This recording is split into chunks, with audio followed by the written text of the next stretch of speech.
Students, this is Neha, your course teacher, which is Weed Management, and your course number is Agro 5212. So here today we will discuss about chemical control of weed management. Okay, so our today's topic is chemical control of weed management in cereals and crops. Name is wheat, sorghum and maize. Okay, so in our previous lecture we had discussed rice crop for management of wheat for the chemical control. Okay, so in this lecture we will discuss about wheat, how wheat कैसे उसका हम precaution करते हैं for the dangerous और very poisonous weed के wheat के through wheat management हम कैसे करते हैं ये हम देखेंगे. सो they are 2 columns, herbicides and time of application, as I earlier told you in our rice management for wheat control. Okay, so similarly in this chapter we will discuss about wheat, and we have 2 columns. For first column for herbicides names, and the second one is time of the application or time of the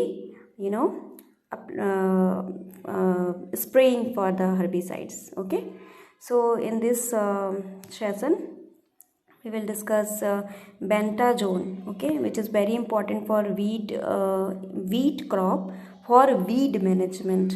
Okay, so listen very carefully because there are confusion. Most of these students got confused that what is the management or precaution measures for the weed control in wheat crop.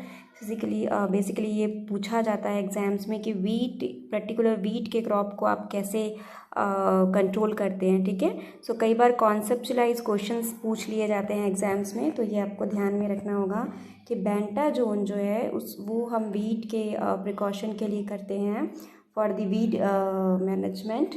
And जब हम इसका application करते हैं तो sowing के 30 दिन बाद भी हम इसका एप्लीकेशन कर सकते हैं. मीन्स इसका मतलब क्या होता है कि ये पोस्ट एमरजेंस हर्बिसाइड्स है.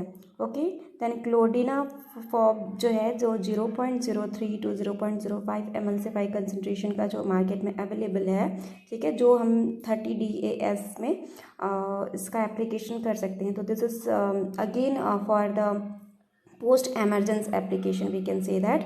ओके, सो यहाँ मैंने बेसिकली 30 डेज़ का ही लिया है ताकि आपको याद करने में एटलीस्ट आपको टाइम ऑफ द एप्लीकेशन याद ना करना पड़े. आपको पर्टिकुलर क्रॉप के लिए 5 से 6 हर्बिसाइड्स के नाम याद करने होंगे. ठीक है, इस वजह से मैंने इसको सिस्टमेटिकली लिस्ट आउट कर दिया है जिसे आप कॉलम के वाइज याद कर सकते हैं. ठीक है, तो जब भी पूछा जाए केमिकल वीट कंट्रोल मैनेजमेंट, तो आप कॉलम बना के, ये 2 कॉलम बना के किसी क्रॉप को हाईलाइट करके जब 2-4 हर्बिसाइड्स के नाम वहाँ पे मेंशन कर देते हैं तो आपको ज़्यादा थ्योरी लिखने की ज़रूरत नहीं पड़ती. ठीक है, और उसके साथ साथ आपको बहुत अच्छे मार्क्स मिलेंगे. तो 2-4 आपको हर्बिसाइड्स के नाम फॉर द पर्टिकुलर क्रॉप आपको याद होना चाहिए. ओके, सो क्लोडिनाफॉप जो है जिसका एमल्सिफाई कंसनट्रेशन 0.03 to 0.05 होता है. देन क्लोरोसल्फ्यूरॉन है जिसका अगेन जो कंसनट्रेशन है 0.03 to 0.04 या 0.5. ठीक है, सो थोड़े मोड़े जो एमल्सिफाई कंसनट्रेशन है या डे आफ्टर सोइंग है, जो टाइम ऑफ द एप्लीकेशन है. ठीक है, तो ये जो है वो फ्लक्चुएट कर सकता है. ठीक है, कुछ जो स्केल है या पैरामीटर है वो नेग्लिजिबल होते हैं. ठीक है, बट एक किसी भी क्रॉप का application time of the application के लिए एक स्टैंडर्ड पैरामीटर होता है. ठीक है, 30 डेज़. अब आप 30 डेज़ को 15 डेज़ कर देते हैं तो बहुत सारे डिफरेंसेस हो जाते हैं इसमें. ठीक है, तो वो क्या होता है, फिर वो एक्सेप्टेबल नहीं होता. तो 2-4 अगर आप ध्यान में, अगर आपका इधर उधर हो जाता है तो it could be acceptable. Okay, so chlorsulfuron, then आगे डायूरॉन जिसका एमल्सिफाई 0.5 to 1 होता है. वो भी 30 day after sowing post emergency. तो basically clodinafop, chlorsulfuron, diuron, metsulfuron methyl जो है, then metoxuron and isoproturon plus 2,4-D। तो ये बहुत इंपॉर्टेंट है कि आइसोप्रोट्यूरॉन जो कि 0.075 ml/5 कंसनट्रेशन का अवेलेबल है, उसको आप 2,4-D के साथ मिक्स करके, मीन्स कंपैटिबिलिटी होती है इन दोनों की आपस में अच्छी, ठीक है।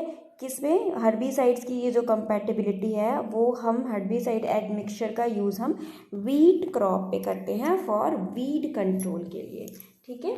तो ये आप याद रख सकते हैं। देन मेटासल्फ्यूरॉन और आइसोप्रोट्यूरॉन, ये दोनों का भी अच्छा कंपैटिबल है, ये दोनों भी आपस में।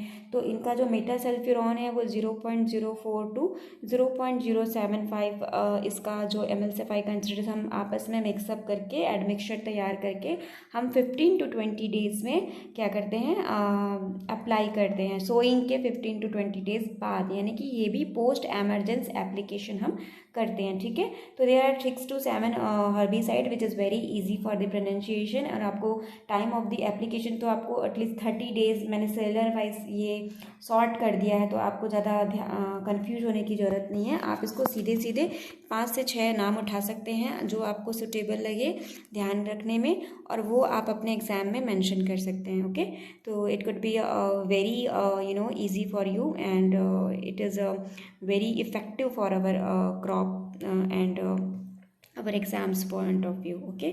Then second column is maize, ठीक है। तो जैसे हमने वीट का देखा, राइस का देखा, सिमिलरली हम अगर देखें तो मेज में भी हमें वीट कंट्रोल करना पड़ता है। तो यहाँ पे मैंने ऐसे तो बहुत सारे क्रॉप्स हैं, है ना, पर मैंने यहाँ पे मेजर वंस लिया है जो बहुत ही मेजर हम ग्रो करते हैं इंडिया में या हमारे छत्तीसगढ़ में, जो हमने बहुत ही इफ़ेक्टिव हैं, जिसका वीट मैनेजमेंट हम इफेक्टिवली कंट्रोल करने की कोशिश करते हैं अपने फील्ड पे, और जो ही मेजर क्रॉप है, ठीक है। तो मैंने वहाँ पे ये लिया है बेसिकली। तो राइस, वीट, मेज, सोरगम, ये हमारे छत्तीसगढ़ में भी लिया जाता है और ओवरऑल इंडिया में भी ये मेजर क्रॉप है, ठीक है। इस वजह से हम इनके केमिकल कंट्रोल और केमिकल के नाम एटलीस्ट हमें याद होने चाहिए, ठीक है।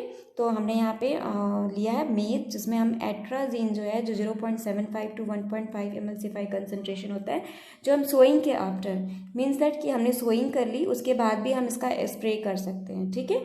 तो आफ्टर सोइंग, तो ये आप एक हफ्ते के अंदर या एक हफ्ते के अंदर के पहले, जस्ट सोइंग करने के बाद ही आप इसका एप्लीकेशन एट्राजीन का कर सकते हैं। किस क्रॉप पे? मेज क्रॉप पे, ओके। सो एलाक्लोर और एट्राजीन, देन फाइटोब्लेंड ऑयल, ठीक है।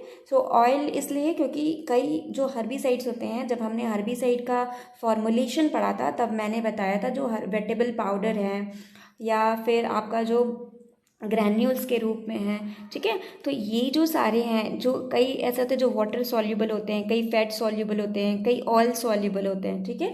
सिमिलरली जो एलाक्लोर और एट्राजिन का जब हम कंपैटिबल दोनों की एडमिक्सचर तैयार करते हैं तब हम फाइटोब्लेंड ऑयल का रूप करते हैं। 25% 5% हम फाइटोब्लेंड ऑयल यूज़ करते हैं ताकि हम उसे अच्छे से उनका सोल्यूशन तैयार कर सकें, ठीक है।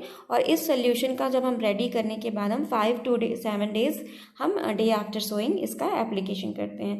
देन मेटासल्फोन, सिमिलरली मेटासल्फोन भी 0.30 to 0.50 हम इसका यूज़ करते हैं, जो 7 to 12 डेज आफ्टर सोइंग हम इसका एप्लीकेशन करते हैं। Then pendimethalin which is very important for every crop. Wheat में भी हमने देखा, राइस में भी हमने देखा, अपलैंड राइस में भी देखा, लोलैंड राइस में भी देखा, और ब्रॉडकास्टिंग लाइन्स में भी देखा, राइस नर्सरी में भी हमने पेंडीमेथिलिन का यूज़ देखा। तो बेसिकली ये पोस्ट एमरजेंस एप्लीकेशन करते हैं 4 to 7 days after sowing time of the application, okay. So next one is oxadiazon, जिसका 0.5 to 0.75 होता है एमल्सिफाई कंसनट्रेशन, ठीक है। तो पहले भी मैंने ऑक्साडाइजोन राइस नर्सरी में जब हम यूज़ करते थे तो जो इसका एमल्सिफाई कंसनट्रेशन था वो फ्लक्चुएट करता था, ठीक है। तो थोड़ी मोड़ी जो फ्लक्चुएशन है वो नेग्लिजिबल है। Then trifluralin 1.5 to 2.0 after sowing, then cyanazine 0.75 to 25 to 30 days day after sowing, ठीक है। तो साइनाजिन जो है, जो हर्बिसाइड्स है, ये यहाँ पे नया है, ठीक है। तो ये पर्टिकुलरली हम मेज क्रॉप के लिए यूज़ करते हैं, जैसे कि एट्राजीन हो गया, एनिलोफॉस हो गया, pendimethalin which is very important for every crop for the different emulsify concentration, and the time of application maybe might be different, but the herbicides is same, okay. So ये हम use करते हैं day after sowing, आप sowing के बाद में हम इसका यूज़ करते हैं, ठीक है। टाइम ऑफ द एप्लीकेशन बाद में यूज़ करते हैं। देन साइनाजिन जो है 0.75 to 25 to 30 day after sowing हम इसका यूज़ करते हैं। तो साइनाजिन जो है ये बेसिकली बहुत ही इंपॉर्टेंट है फॉर द मेज क्रॉप। एंड देन आपको याद रखना है इंपॉर्टेंट वन में पेंडीमेथिलीन एंड एट्राजिन एंड मेटासल्फ्यूरॉन, ठीक है। तो ये जो 3-4 जो हर्बिसाइड्स है वो बहुत ही इंपॉर्टेंट है for that particular crop which is मेज, ठीक है। तो ये आपको ध्यान में रखना है, ठीक है। जो मेज जो है वो हम 3 सीज़न में लेते हैं हमेशा, आप देखेंगे तो सीज़न के अकॉर्डिंगली ही जो अलग अलग सीज़न में हमारे वीड्स भी हमें अलग अलग दिखाई पड़ते हैं। ऐसा नहीं है कि वीड भी अलग अलग सीज़न के होते हैं, जैसे बाइनियल, पेरेनियल होते हैं, ठीक है। कुछ जो होते हैं बहुत ही क्विक टाइम के लिए होते हैं, बहुत ही कम समय में वो अपना लाइफ साइकिल पूरा करते हैं और ख़त्म हो जाते हैं, ठीक है। तो जो मेज है वो हम 3 सीज़न में जब लेते हैं तो ये जो क्रॉप का हमें जो भी हमें इसका कंट्रोल मेजर्स जो हम इसका देखते हैं क्रॉप का, वो अलग अलग क्रॉप सेम होता है बट वीट जो है उस वीट पे अलग अलग सीज़न पे अलग अलग टाइप के वीट लगते हैं, ठीक है। तो हम इस वजह से इतने सारे हमें ध्यान में रखने पड़ते हैं। तो बेसिकली आपको जो एडमिक्सचर याद रखना पड़ेगा, जो एलाक्लोर और एट्राजीन है, जो क्या है ऑयल सॉल्यूबल है, ठीक है। तो एलाक्लोर और atrazine which is very easy for the pronunciation और याद रखने के लिए भी बहुत ही ईजी है। So you need to remember this and 5 to 7 day after sowing हम इसका टाइम ऑफ द एप्लीकेशन करते हैं, ठीक है। तो टाइम ऑफ द, जैसे मैंने हमेशा बताया है आपको कि टाइम ऑफ द एप्लीकेशन 1-2 दिन फ्लक्चुएट कर सकता है। फ्लक्चुएशन जो है it is acceptable for that time, but अगर आप बहुत ही ज़्यादा वेरी करेंगे उसे तो फिर वो वहाँ पे हम उसे एक्सेप्ट नहीं कर पाएंगे, ठीक है। फिर वहाँ पे वो नेग्लिजिबल नहीं हो पाएगा, ठीक है। तो आपको एकदम से ध्यान में रखना है कि आसपास कितनी देर में हम इसकी सोइंग करने की कितनी देर बाद हम इसका, ये पोस्ट एमरजेंसी, बेसिकली आपको 2 चीज़ याद रखना है, ये पोस्ट एमरजेंसी या प्री एमरजेंसी, ठीक है। तो मैंने अभी तक जितने भी आपको हर्बिसाइड्स बताए हैं सारे पोस्ट एमरजेंसी, यानी क्या है हमारे वीक उग आने के बाद हमें एप्लीकेशन करना है, या हमारे क्रॉप को उग आने के बाद हमें एप्लीकेशन करना है। मीन्स हमें पहले आइडेंटिफाई हो जाए, हम पहले पहचान ले कि हमारे उस फील्ड पे हमारे उस क्रॉप के साथ कौन सा वीट उगाया है, ठीक है। And the next cereals is sorghum, okay, which is very important for our agriculture production. This is also the major crop. So sorghum में भी हम एट्राजीन का यूज़ करते हैं। तो बेसिकली आपको याद रखना है एट्राजीन जो है वो चारों क्रॉप में हम यूज़ करते हैं, सीरियल्स क्रॉप में, ठीक है। First one is rice nursery. Rice nursery में जितने भी हम upland rice, lowland rice, broadcasting, transplanted rice, सब में हम एट्राजीन का यूज़ करते हैं। देन आफ्टर मेज़ में भी हम एट्राजीन का यूज़ करते हैं, इंडिविजुअली भी और एडमिक्सचर भी। तो एट्राजीन का हम एनिलोफॉस के साथ एडमिक्सचर रेडी करते हैं 0.75 कंसनट्रेशन का, और फिर हम उसे 5 to 7 डे आफ्टर सोइंग मेज क्रॉप में स्प्रेड आउट करते हैं। वैसे ही हम 2 to 3 लीव स्टेज में, 2 to 3 लीव स्टेज में मतलब हर्बिसाइड का लीव स्टेज, ठीक है। तो हर्बिसाइड का लीव स्टेज मतलब आप क्या समझ रहे हैं, पोस्ट एमरजेंस हम इसका एप्लीकेशन करते हैं, ठीक है। मतलब पोस्ट एमरजेंस आप अप्लाई करेंगे अपने फील्ड पे और उसके बाद केमिकल ट्रीटमेंट करेंगे वीट का, ओके।